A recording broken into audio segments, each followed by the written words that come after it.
నమస్కారం. శ్రీ గురుభ్యో నమః. ఈరోజు శ్రీమద్ విరాట్ వీరబ్రహ్మేంద్ర స్వామి ఇచ్చినటువంటి పద్యరత్నం.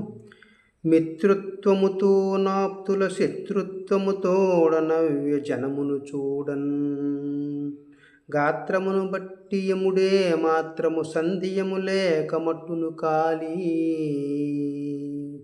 కాళీ మకుట కందాలు అనేటటువంటి గ్రంథం శ్రీమద్ విరాట్ వీరబ్రహ్మేంద్ర స్వామి వారు రాశారు. అందులో స్వామివారి తాలూక రచన శైలి ఏ విధంగా ఉంటుందంటే,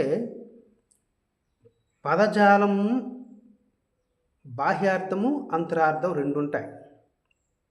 ఇందులో స్వామివారు ఎక్కువగా ఆధ్యాత్మిక చింతనటు కలిగినటువంటి అంతరార్థాన్నే ప్రస్తావిస్తూ దాన్ని పరిగణలోకి తీసుకొని ఆయన రాస్తారు. బాహ్యంగా ఉండేటటువంటి అర్థం పామరులకు అర్థమయ్యేటటువంటి విధంగా ఉదాహరణతో ఉంటుంది. యోగులకి, మునులకి, జ్ఞానులకి, విజ్ఞానులకి, సుజ్ఞానులకి వీళ్ళకి అందించేటటువంటి జ్ఞానం వేరేగా ఉంటుంది. అది స్వామివారి తాలూకా బోధ. అది అర్థం కాదు. అంటే సాధారణమైనటువంటి బాహ్య అర్థం మిత్రత్వంతో ఆప్తులు, శత్రుత్వముతోడ నవ్యజనులు. ఎవరితో ఏ విధంగా మసలుకోవాలి, తరువాత ఏ విధంగా మసలుకోవడం వల్ల ఏమిటి లాభం, శత్రుత్వం ఉంటే యముడు తీసుకెళ్తాడు, మిత్రత్వం ఉంటే స్వర్గలోకానికి వెళ్తాము, తరువాత ఏ విధంగా శత్రుత్వం ఉంటే మనకి నష్టం జరుగుతుంది, కీడు జరుగుతుంది. ఇదంతా బాహ్యార్థం. కానీ అంతరంగంలో మిత్రోపదేశం ఎవరు చేస్తారు, ఏ లక్షణాలు ఉంటే మన మనసుకి మిత్రత్వం ఎవరు, మనసుకు శత్రువులు ఎవరు. మనసుకి మిత్రులు చేకూర్చినటువంటివి ఏది, ధర్మ అర్థ కామ మోక్షాలు. అలాగే ప్రేమ, జాలి, కరుణ, దయ ఇవన్నీ కూడా మానసిక స్థితిని ఉత్తేజపరిచేటటువంటి మిత్రత్వం. శత్రువులు పురుషార్థాలు, అరిషడ్ వర్గాలు, కామ, క్రోధ, లోభ, మోహ, మద, మాత్సర్యాలు 6+3 సత్వరజస్తమో గుణాలు, ఈ 3 ఇవి శత్రువులు. ఈ శత్రుత్వం ఉంటే ఎట్టి పరిస్థితుల్లోనైనా సరే యముడు నిన్ను ఉపేక్షించకుండా తీసుకెళ్ళిపోతాడు. అంటే ఎక్కడికి తీసుకెళ్తాడు యముడు? యమలోకానికి తీసుకెళ్తాడు. అక్కడ శిక్షలు పడతాయి. ఇవి ఉంటే ఇది అంతరార్థం.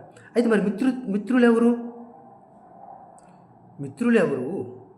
ప్రేమ, జాలి, దయ ఇవన్నీ. శత్రువులు ఈర్ష్య, కుళ్ళు, కుట్ర, ద్వేషం, పగ, ప్రతీకారం, పగ ఇవన్నీ కూడా శత్రువులు. అందుచేత వీటితో శత్రుత్వం ఉన్నప్పుడు మన మనసు చంచలమవుతుంది.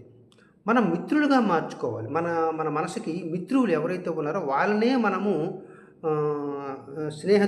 స్నేహంగా ఉండాలి, వాళ్ళని ఆప్తులుగా తీసుకోవాలి. వాటితోనే మనం అనుబంధాన్ని పెంచుకొని మన మానసిక స్థితిని, వికాసాన్ని, శుద్ధిని చేసుకొని పరిపక్వతను చెంది ప్రశాంతమైనటువంటి జీవితాన్ని గడపాలి.